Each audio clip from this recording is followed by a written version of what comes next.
നിലമ്പൂർ നിയോജക മണ്ഡലത്തിലെ തെരഞ്ഞെടുപ്പ് ചിത്രം ഏകദേശം വ്യക്തമായിരിക്കുന്നു. ഇന്ന് ഉച്ചയോടുകൂടി ഇടതുപക്ഷ ജനാധിപത്യ മുന്നണിയുടെ സ്ഥാനാർത്ഥിയെ പ്രഖ്യാപിച്ചതോടുകൂടി ആണ് ചിത്രം വ്യക്തമായത്. എന്നാൽ അവിടെ BJP മത്സരിക്കണമോ വേണ്ടയോ എന്ന കാര്യത്തിൽ ഒരു തീരുമാനം എടുത്തിട്ടില്ല. അത് BDJS കൊടുക്കണമെന്ന് പറയുന്നു. സീറ്റ് BDJS കൊടുക്കുന്നുവെന്നും എന്നാൽ BDJS ആ സീറ്റ് ഏറ്റെടുക്കാൻ തയ്യാറല്ല എന്നുമുള്ള അഭിപ്രായങ്ങൾ, റിപ്പോർട്ടുകൾ പുറത്തു വന്നിട്ടുണ്ട്. അതെന്തോ ആയിക്കൊള്ളട്ടെ, അവിടെ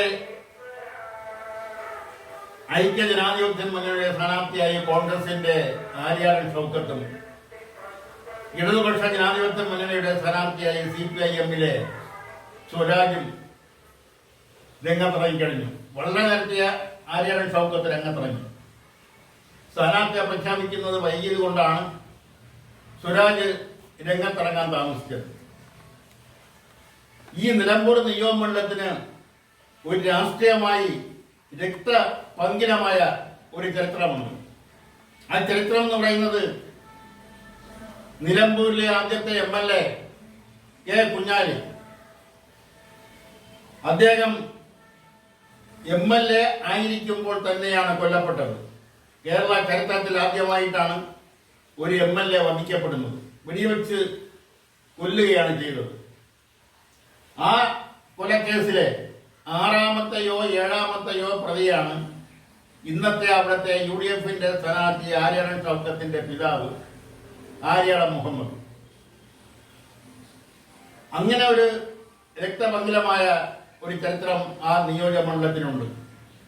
ആ രാഷ്ട്രീയമായി തന്നെ അവിടെ മറ്റൊരു ചരിത്രവുമുണ്ട്. TK ഹംസ അവിടുത്തെ DCC അധ്യക്ഷനായിരുന്നു. കോൺഗ്രസിന്റെ ജില്ലാ പ്രസിഡന്റായിരുന്ന TK ഹംസ. അദ്ദേഹത്തിന് നിയമസഭയിലേക്ക് സീറ്റ് ലഭിക്കാത്തതിനെ തുടർന്ന് ഇടതുപക്ഷ CPM-ന്റെ ക്യാമ്പിലേക്ക് വരികയും അങ്ങനെ ഇടതുപക്ഷ ജനാധിപത്യ മുന്നണിയുടെ സ്വതന്ത്രനായി നിലമ്പൂർ നിർത്തി ജയിപ്പിക്കുകയും ചെയ്തു. അദ്ദേഹം പിന്നെ CPM-ൽ ചേരുകയും മന്ത്രിയും ഒക്കെയായി. അങ്ങനെ ഒരു ചരിത്രവും ഉണ്ട്. ഇപ്പോഴവിടെ ഉപതെരഞ്ഞെടുപ്പ് വേണ്ടി വന്നത് CPM-ന്റെ പിന്തുണയോടെ, ഇടതുപക്ഷ ജനാധിപത്യ മുന്നണിയുടെ പിന്തുണയോടെ അവിടെ നിയമസഭാ അംഗമായ PV അൻവർ.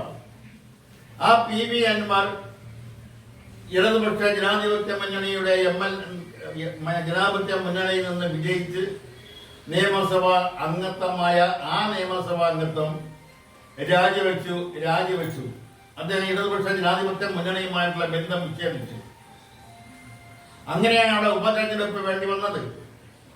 PV അൻവർ ഇതുവരെയായിട്ട് നയം വ്യക്തമാക്കിയിട്ടില്ല.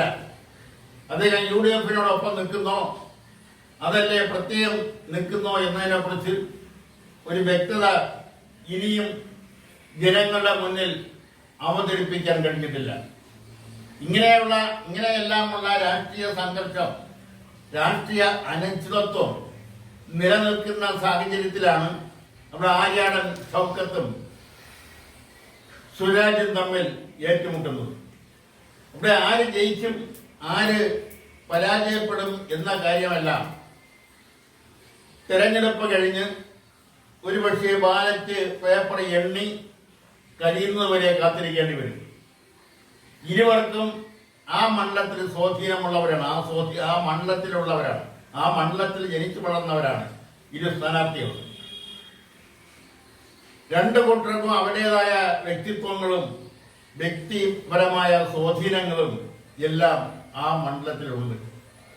എന്തൊക്കെയായാലും വരും ദിവസങ്ങളിൽ ഇടതുപക്ഷ ജനാധിപത്യ മുന്നണി സർക്കാരിന്റെ ഭരണം അത് ആ മണ്ഡലത്തിലെ വോട്ടർമാർ വിലയിരുത്തും എന്ന കാര്യത്തിൽ സംശയമില്ല. എന്ന് പറയുമ്പോൾ അവിടുത്തെ വിജയവും പരാജയവും അത് ഇടതുപക്ഷ സർക്കാരിനെ കൂടി ബാധിക്കും എന്നർത്ഥം. എന്തെല്ലാം ന്യായീകരണങ്ങൾ പറഞ്ഞാലും ഈ ഉപതെരഞ്ഞെടുപ്പിൽ ജനങ്ങൾ ഭരണത്തെ വിലയിരുത്തിക്കൊണ്ടായിരിക്കും തങ്ങളുടെ സമ്മതിദാനാവകാശം രേഖപ്പെടുത്തുന്നത്.